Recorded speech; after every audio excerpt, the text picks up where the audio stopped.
뉴욕 증시가 상승세를 이어가는 모습을 보여줬습니다.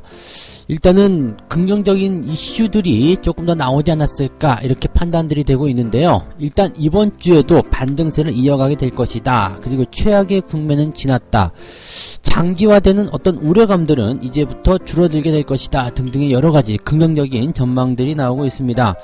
물론 이제 경제적인 어떤 충격이라든지 이런 상황들에 대한 부분들은 아직 해소되진 않았습니다. 유가는 계속적으로 하락세를 보여주면서 변동성 확대하고 있는 모습이기 때문이죠. 자, 뉴욕 증시가 상승할 수 있었던 배경, 그리고 전체적인 그 경기 지표, 또 불안감들은 어떤 것들이 있는지 알아보도록 하겠습니다. 바이오 종목도 아닌데 실적 전망이 상향 조정이 된 기업이 있다라고 합니다. 굉장히 좀 주목이 될 수 있는 그런 기사가 아닌가 생각되는데요. 현재 같은 불경기에도 실적 전망이 상향 조정되는 기업들 분명히 적지만 존재하고 있다라는 이야기가 됩니다. 그래서 어떤 기업들이 이렇게 실적 전망이 상향 조정이 되고 있는지, 자, 여기에 대해서 좀 알아보도록 하고요. 그러한 기업들의 특징, 그런 것들은 어떤 것들이 있는지 같이 알아보도록 하겠습니다. 회사채 시장이 4월 위기설 급부상하고 있다라고 합니다. 4월에는 위기가 올 것이다 라는 얘기가 있기도 한데요. 이 회사채 시장에 대한 내용들은요, 사실 좀 생소한 부분이기도 합니다만 기업들에게는 자금을 조달하는 중요한 수단이기 때문에 기업들의 움직임들이 이 회사채 시장에 대한 불안감을 통해서 좀 흔들리게 된다라면 상당히 좀 불안감이 조성이 될 수도 있습니다. 정부 정책이 나오긴 했습니다만 여전히 불안하다라는 얘기가 있기 때문에 이 회사채 시장에 대한 불안감 어떠한 식으로 해석을 할 수 있겠는지 알아보도록 하겠습니다.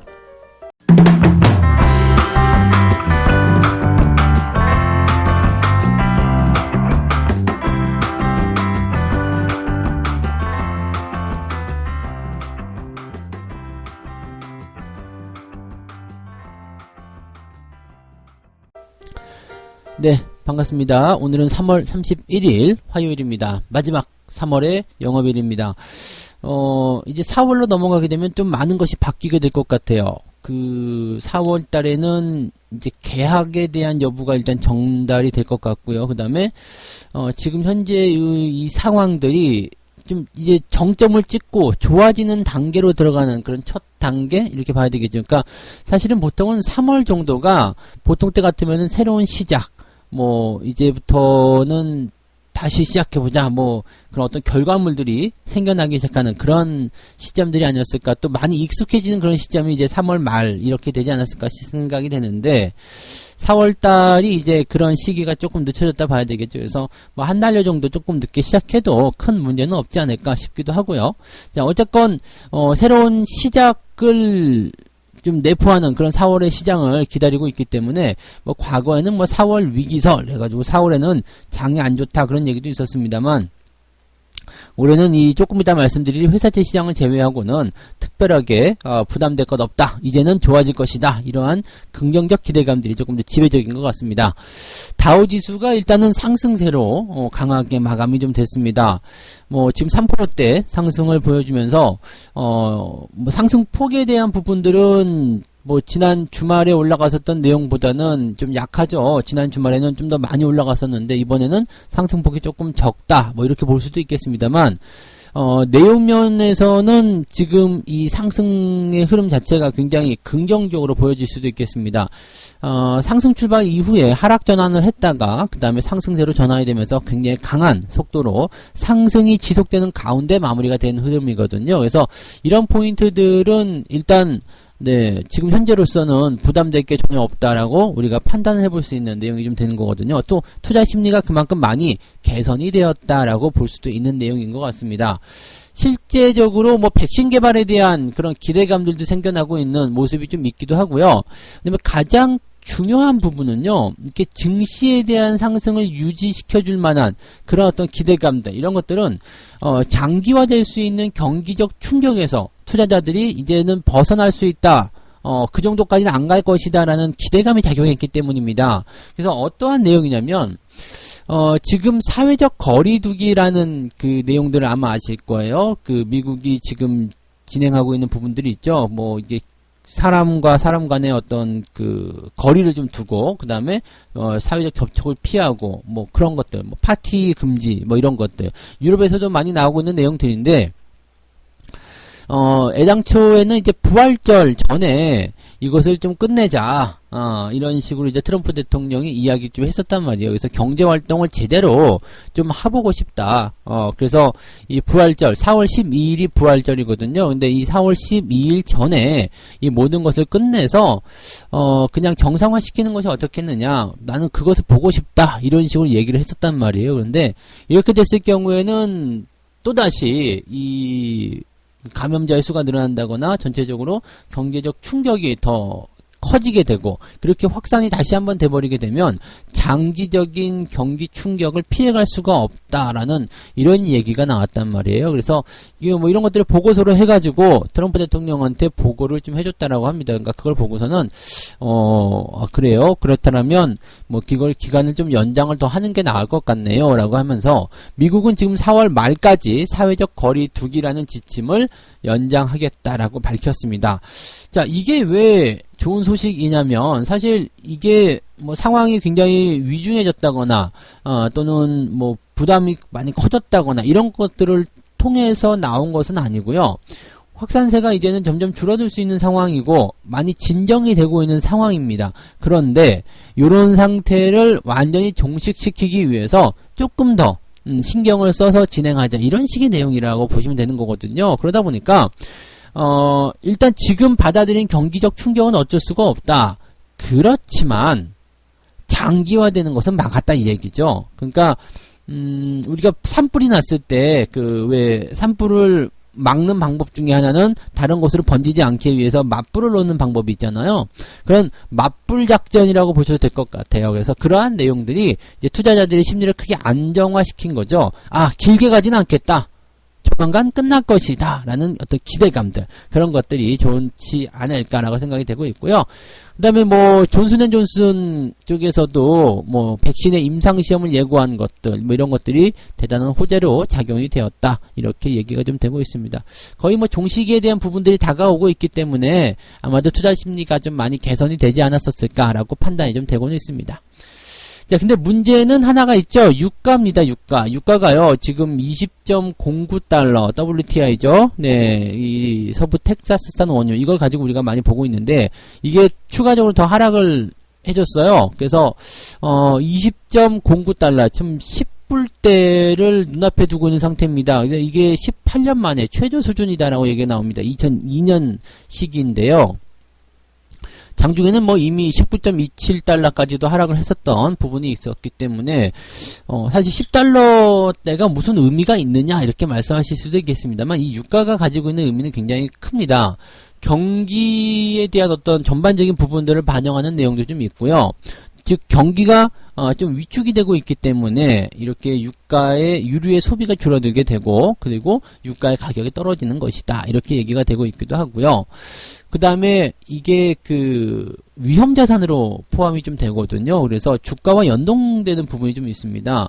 유가가 계속해서 내려가게 된다면 위험자산 쪽이 좀 불안하네 라는 그런 생각들이 들게 되거든요. 그래서 전체적으로 유가 하락에 대한 부분들은 주가의 하락 이런 식으로 연결되는 부분들도 좀 많이 있었습니다. 그래서 이런 것들에 대한 어떤 그 우려감들이 좀 나오지 않았을까 생각이 되고요. 이렇게 지금 유가에 대한 부분들이 불안정한 내용을 좀 보인 이유는 사우디하고 러시아의 유가 전쟁이죠. 사실은 러시아 같은 경우는 오펙에 포함되어 있지 않습니다. 지금까지는 그 석유의 패권 국가가 전부 다 사우디, 중동 국가, 사우디를 주로 하는 이 중동 국가가 대체적이다라고 볼 수 있겠죠. 근데 여기다가 러시아가 포함이 되고요. 그 다음에 최근에는 미국까지도 포함이 됐죠. 실제적으로 미국이 이제 셰일오일에 대한 부분들 때문에 이렇게 유가의 어떤 그 왕좌, 패권을 차지하고 있는 그런 모습이기도 하죠. 근데 최근에는 이 유가가 계속해서 내려가면서 이 셰일 오일 이 부분들이 계속적으로 좀 부담을 느끼고 있는 상태가 있습니다. 왜냐면 이제 채산성에 대한 부분들이 있기 때문이죠. 그래서 요 내용을 일단은 보고 가면 러시아와 미국의 어떤 신경전, 러시아가 일부러 그런 것이다 이런 얘기도 있어요. 그래서 이 유가에 대해서는 사실 하고 싶은 말들이 또 비하인드 스토리가 제법 많은 편이긴 합니다만은 지금 시간적인 부분들이 뭐 다 이야기하기 좀 그렇고요. 어쨌건 지금 트럼프 대통령과 러시아 대통령이 서로 전화통화를 통해서 유가의 안정화 방안을 논의하고 있다. 그런데 러시아 같은 경우는 뭐 여기에 그냥 뜨뜻미지근한 그런 반응이 좀 있기도 하고요. 또 사우디는 미국 편이라고 볼 수 있기 때문에 중동과 러시아의 어떤 대결 이런 식으로 되어 있다고 합니다. 러시아가 이렇게 뻗댈 수 있는 이렇게 삐댈 수 있는 방법 중에 그 배경 중에 하나는요. 중국이 이거는 비하인드 스토리 조금만 말씀드릴게요. 중국이 러시아의 석유를 고정 가격에 사들이고 있다는 얘기가 있어요. 그래서 유가가 하락을 하더라도 러시아 입장에서는 뭐 감산을 하고 싶은 생각이 별로 없다라는 이야기죠. 그러니까 만약에 중국이 석유를 뭐 30달러에 계속 사겠다라고 사우디하고 그 러시아와 계약이 되어 있는 상태라면 요 유가가 뭐 10달러가 되든 5달러가 되든 러시아 쪽에 관계가 없다는 얘기죠. 그러니까 나는 계속 생산하겠다. 나는 계속 생산하겠다. 이런 식으로 나오게 되는 거고요. 그런 식으로 중국과 연결고리가 되어 있지 않은 다른 국가들 입장에서는 약간의 속타는 입장이 좀 될 수도 있는 부분이겠죠. 이렇게 되는 이유 중에 배경 중에 하나는 뭐냐면 러시아와 중국이 미국을 상대로 하는 그런 정치적 동맹 관계 이런 식으로 되어 있다라는 배경 소식들이 있습니다. 뭐 이거는 그냥 가십거리로 해드릴 수 있는 이야기이기 때문에 그냥 참고 비하인드 스토리로 참고만 하시면 될 것 같고요. 어쨌건 지금 현재 러시아가 이 유가 전쟁의 핵심에 어떤 들어가 있다라고 보시면 될 것 같고요. 유가가 계속해서 하락을 하는 이런 포인트들은 일단 투자자들이 우려감을 자아낼 수 있는 부분이다라고 보시면 되겠습니다. 이 부분에 대한 내용들은 일단 패권 국가들의 그런 수익성과 연결이 되기 때문에 조만간 뭔가 진정을 시키는 그런 모습으로 연결되지 않겠느냐 이렇게 분석은 되고 있으니까 참고만 해주시면 되겠습니다. 유가는 조금 더 지켜봐야 되지 않을까 생각을 해보시면 되겠습니다. 자, 두 번째 이야기로 가겠습니다. 바이오 종목들도 아닌데 불경기를 비켜가는 실적 전망에 상향된 기업들이 있다라고 합니다. 실질적으로 지금 국내 증시 종목들, 국내 기업들 10곳 중에서 7곳, 그러니까 약 70% 정도의 기업들이 실적 전망치가 계속적으로 하향 조정이 되고 있습니다. 이번에는 경기가 안 좋아서 실적이 좀 떨어질 거야 라고 전망들이 되고 있다는 이야기죠. 지난달까지만 하더라도 흑자 전환이 기대가 됐었던 기업들 중에 삼성중공업이라든지 하나투어, CJ, CGV 이런 기업들이 있었는데 이게 그냥 갑자기 적자 규모가 축소될 것이다. 그냥 흑자 전환은 좀 그렇고 적자 규모가 조금 축소되는 쪽으로 만족하자. 이런 식으로 얘기가 나와버리고요. 또는 이제 하향 조정이 대폭적으로 크게 된 기업들, 뭐, 모두투어라든지, 파라다이스, 뭐, 이런 기업들, 뭐, 동국제강력이 포함되네요. 그래서 이런 기업들이 대체적으로 업황에 조금 불안정이죠. 경기가 호전이 돼야지만이 좋아질 수 있는 철강 업종이라든지, 또는, 뭐, 이른바 죄악주라고 할 수 있는, 뭐, 카지노, 그 다음에 여행주, 이런 것들이 대체적으로 여기에 포함이 되어 있다라고 봐주시면 될 것 같습니다. 그 다음에, 최근에 이제 유가에 대한 어떤 부담감들 때문에 정제마진에 대한 이야기들을 통해서, 정유주, 이런 것들도 조금 여기에 실적이 나빠지는 그런 부담감으로 되어 있다. 이렇게 되어 있겠네요. 자, 그 정도의 포인트고요. 그 다음에 이럼에도 불구하고 이제 실적이 상향 조정이 되는 기업들도 있다. 뭐 대체적으로 이제 하향 조정이 되는 것은 우리가 어느 정도 이해를 하겠다 이렇게 볼 수 있겠는데 상향 조정되는 기업들은 도대체 뭔데? 라고 될 수도 있겠죠. 근데 최근에 이제 진단 키트와 관련된 그런 부분들, 시젠 같은 기업들, 이런 기업들이 이제 순이익 전망치가 23% 정도 상향 조정이 됐다고 합니다. 여기서 주목해야 될 것은요. 순이익 전망치가 23% 상향 조정이 된 거예요. 근데 주가는 400%, 500% 올라갔다는 얘기죠. 뭐 약간 좀 부담스럽지 않나. 이런 부분들은 좀 생각해 볼 필요가 있어요. 그래서 기업의 가치가 실적에 반영이 된다면 너무 많은 그런 동떨어진 그런 상승은 좀 조심해야 되겠다라고 볼 수는 있습니다. 근데 어쨌건 간에 이렇게 관련되어 있는 헬스케어라든지 뭐 이렇게 그 바이오, 시약 뭐 이런 쪽에서의 연관 기업들의 주가 실적은 증가하는 모습이 좀 나타났습니다. 근데 이렇게 제약바이오나 헬스케어가 아닌 종목들 중에서도 실적 전망치가 상향된 종목들이 있다라고 합니다. 네이버 같은 경우가 일단은 상향 조정이 됐는데, 이게 아무래도 인터넷 클릭질을 좀 많이 네, 인터넷을 좀 많이 활용하는 그런 부분들이 더 늘어났기 때문이 아닐까 해서 광고 비용이 좀 늘어나지 않았을까라고 예상이 좀 되고 있는데, 지금 분석하는 부분들은 광고 매출이 좀 감소할 수도 있다라는 뭐 그런 얘기가 좀 나오고 있지만은, 실제로는 전자상거래 웹툰 부분에서 실적이 개선되고 있다. 이거는 뭐 아무래도 방콕 쪽들이 늘어나기 때문이다라고 되어 있고요. 웹상에서의 어떤 부분이기 때문에 광고 수익도 어느 정도 늘어났으리라고 일단은 보고는 있습니다. 그래서 그런 내용들. 그 다음에 이제 전기차 관련한 내용들이 또 진행이 되고 있고요. 전기차 관련한 그런 관점에서의 그 관련 기업들 실적도 증가하고 있다. 그 다음에 뭐 현대위아하고 이제 반도체 장비주 테스, 뭐 AP 시스템 이런 기업들의 순이익 전망치가 상향 조정이 되었다라고 이야기합니다. 뭐 일회성 요인으로 증가하는 기업들도 있다라고는 하는데요. 일단은 실적이 증가하는 기업들 같은 경우는 주가가 많이 내려간 상태에서 실적이 증가해버리면 기업의 가치가 상당히 저평가가 되어버리기 때문에 매수에 대한 매력이 굉장히 높아질 수 있다는 거, 그런 정도는 우리가 참고하고 계시면 되겠습니다. 뭐 많은 기업들은 아닙니다. 뭐 고작 해봤자 10개 중에 한 2~3개 정도밖에 되지 않겠습니다만, 그래도 한 20~30% 정도대의 기업들이 이런 주가 하락 상황 속에서 저평가 국면을 키워가고 있다는 것은 긍정적인 부분이 될 것 같고요. 이런 기업들은 일단 뭐 관심을 좀 가져볼 필요는 있겠죠. 일반적이지 않은 그런 기업들이기 때문에 추후에 상승에 대한 포인트가 나타났을 때 남들보다 더 많이 올라갈 수도 있는 상황이 될 수도 있을 것이다. 이렇게 얘기가 나오고 있죠. 네. 반면에 세 번째 이야기는 회사채 관련한 이야기입니다. 기업들이 조금 부담스러워하는 내용 중에 하나일 것 같은데요. 지금 이 회사채 시장이요, 4월 달에 위기설을 맞을 것이다 라는 얘기가 있습니다. 이 회사채라는 것은 뭐냐면 회사에서 발행하는 채권이에요. 뭐 우리가 이제 쉽게 얘기해서 이런 얘기 많이 들어보셨잖아요. 뭐 빚 없이 누가 사업을 할 수 있겠냐. 뭐 모든 기업들이 전부 다 부채가 있다. 뭐 이런 식의 얘기들. 이 회사 채권이 전부 다 보면 이제 부채라 보시면 돼요. 채권이라는 것 자체가요. 종이 쪼가리에다가 내가 이만큼 돈이 필요합니다. 돈을 빌려주시면 어느 정도의 이자로 여러분들에게 갚아드리겠습니다. 그거 똑같은 거거든요. 그래서 만약에 1,000억 원이 필요합니다. 이자는 뭐 플러스 뭐 0.5%. 기간은 뭐 3년 이렇게 하는 것이 이제 채권이라고 보시면 됩니다. 그래서 뭐 3년 이렇게 되면 3년 만기 표면 이제 0.5%의 뭐 채권 어디 채권 이렇게 얘기가 되는 거죠.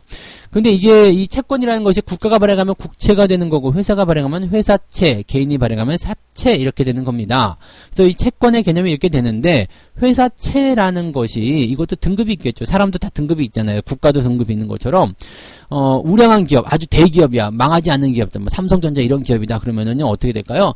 트리플 A, 뭐 AAA 뭐 이런 식으로 나오겠죠. 지금 롯데 같은 경우가 AA, AA 등급입니다. 그래서 실제적으로 이제 전체 신용 등급 중에서 가장 높은 그런 등급 안에 포함이 되어 있습니다. 세 번째로 높은 그런 등급이에요. 그래서 사실상 이제 트리플 A 또는 AA 정도만 나오더라도 뭐 돈 떼일 염려가 거의 없다고 봐야 되겠죠. 그래서 이런 기업들 같은 경우는 우량 채권이라고 해서 뭐 이런 기업들은 뭐 경기가 좀 어려울 때 채권을 막 사들이고자 하는 그런 부분들이 있는데, 최근에는 이렇게 우량 채권들 같은 경우도 거래가 잘 안 되고 있다. 그래서 채권의 가격이 떨어지고 있다라고 얘기가 나옵니다. 채권의 가격이 떨어지는 것은 반대적인 의미로요. 채권 금리가 올라간다. 채권 금리가 올라가는 것은 수익률이 올라간다 볼 수가 있습니다. 즉 채권을 사는 사람이 없기 때문에 가격이 떨어져서 그만큼 지금 채권을 사게 되면 수익이 난다라고 볼 수가 있는 내용입니다. 그러니까 채권을 사려는 사람이 없으니까 채권 수익이 높아진 건데, 요거는 어떻게 보면 야 그럼 내가 그 회사 채권을 사야 되겠는데, 회사채를 사야 되겠는데 라고 생각하실 수도 있겠습니다만, 문제는 뭐가 되냐면 이렇게 회사채를 사고자 하는 사람이 없다라면 기업들은 자금 조달이 용이치가 않다는 이야기입니다. 네, 자금 조달이 어려워진다는 이야기예요.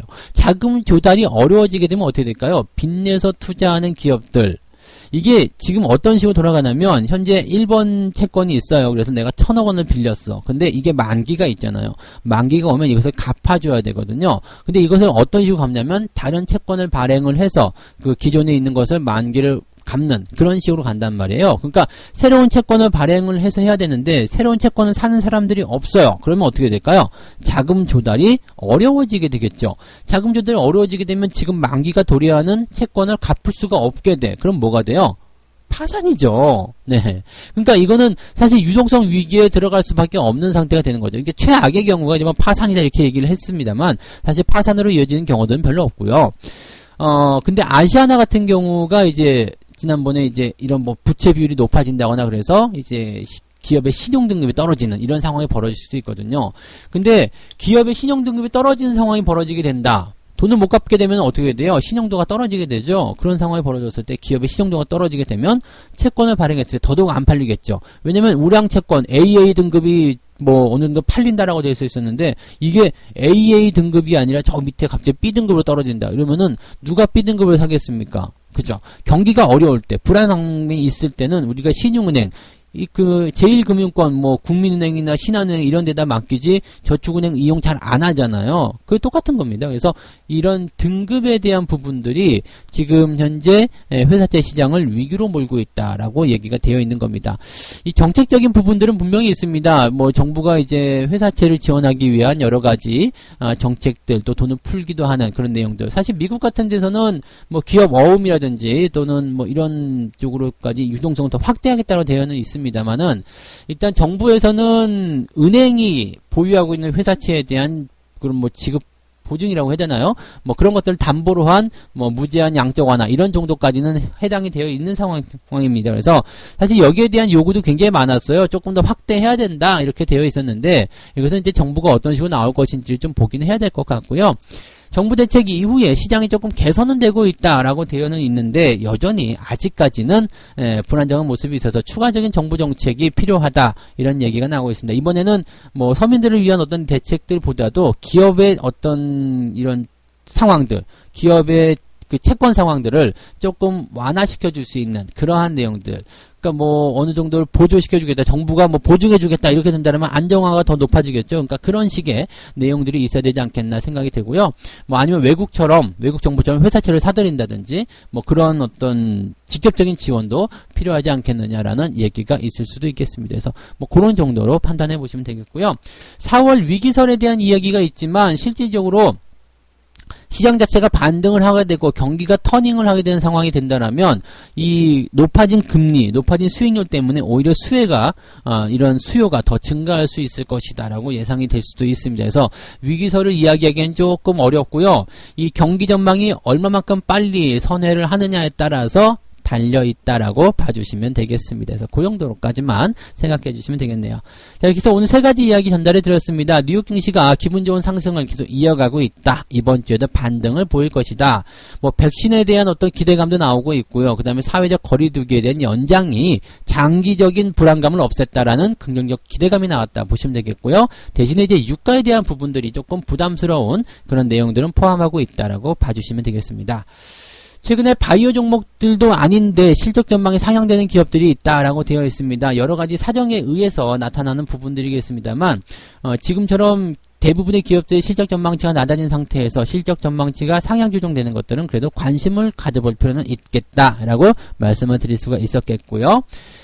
그 다음에 회사채 시장이 이제 4월에 위기설이 나오고 있다라는 얘기가 있습니다만, 이 부분에 대해서는 일단 정부 정책이라든지 경기 상황이 어떻게 전환되는지에 따라서 전략들을 바꿔서 보거나 상황을 살펴볼 필요가 있다라고 말씀드릴 수 있겠고요. 너무 부정적으로 보실 필요는 없겠고, 경기가 좋아지게 된다면 오히려 이런 부분들이 수혜가 될 수도 있다라고 보실 수는 있겠습니다. 그 정도까지 말씀을 드려볼 수가 있겠죠. 네. 자, 그 다음에 책 한 꼭지 읽고 마무리하도록 하겠습니다. 기회는 누구에게나 열려있다. 이런 시대에 단순히 자신의 직업에 안주해서 월급만 받는 건 충분하지 않을 것이다. 당신이 하고 싶은 걸 하고 가고 싶은 곳을 가며 갖고 싶은 걸 갖기 위해서는 반드시 지혜롭게 저축하고 투자하라.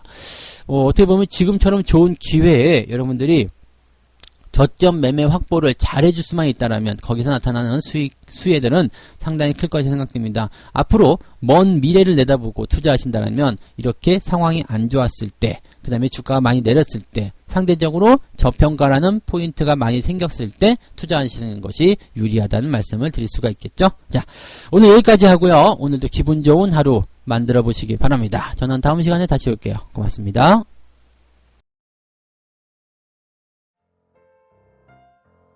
본 방송에서 제공되는 모든 정보는 투자 판단의 참고자료이며 투자의 최종 책임은 본 방송을 이용하는 본인에게 있습니다.